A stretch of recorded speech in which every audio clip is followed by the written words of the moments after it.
ବିହାରର ଦଶରଥ ମାଂଝୀ ସିଏ history create କରିଛନ୍ତି ଆମ ଦେଶରେ, ଆମ ଭାରତରେ।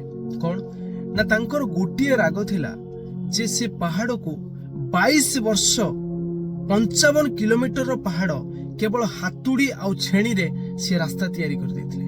ତାଙ୍କର ଗୋଟିଏ ରାଗ, ଯେତେବେଳେ ସେ ଜଙ୍ଗଲକୁ ଯାଆନ୍ତି କାଠ ଆଣିବା ପାଇଁ, ସେତେବେଳେ ତାଙ୍କ ସ୍ତ୍ରୀ ସେ ଯେଉଁ ଅବସ୍ଥାରେ ପ୍ରେଗନେନ୍ସି ଅବସ୍ଥାରେ ଥାନ୍ତି, ସେ ତାଙ୍କ ପାଇଁ ଯେତେବେଳେ ଖାଦ୍ୟ ନେଇକି ଯାଉଥିଲେ, ସେତେବେଳେ ପାହାଡ଼ ଚଢ଼ିକି ବା ପାହାଡ଼ ଅତିକ୍ରମ କରୁଥିବା ସମୟରେ ଗୋଡ଼ଟି ସ୍ଲିପ୍ କରିଯାଇ ପଡ଼ିଯାଆନ୍ତି ଏବଂ ତାଙ୍କୁ ମାନେ କାନ୍ଧରେ ବାହୁଙ୍ଗି ଭଳିଆ କରି ତାଙ୍କୁ ହସ୍ପିଟାଲ ନିଆଯାଇଥିଲା ଏବଂ ସେ ହସ୍ପିଟାଲରେ ମୃତ୍ୟୁ ହୋଇଯାଇଥିଲେ।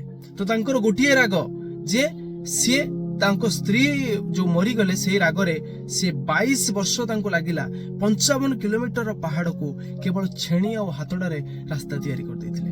ଏବଂ ସେତେବେଳେ ଲୋକମାନେ ତାଙ୍କୁ ଟେକା ପଥର ଫିଙ୍ଗୁଥିଲେ ଏବଂ କହୁଥିଲେ ଏଇଟା ଗୋଟେ ପାଗଳଟା, ଇଏ କ'ଣ ପାହାଡ଼କୁ ଇଏ କରିପାରିବ? କିନ୍ତୁ ସତରେ ପାଗଳମାନେ ହିଁ ସକ୍ସେସ୍ ପାଆନ୍ତି। ତାଙ୍କ ଉପରେ ମଧ୍ୟ ହିନ୍ଦୀ ସିନେମା ହେଇଛି, ଆମେ ଦେଖିପାରିବା ଏବଂ ସେଠୁ ଆମେ ବହୁତ କିଛି ଶିଖିପାରିବା। ନମସ୍କାର।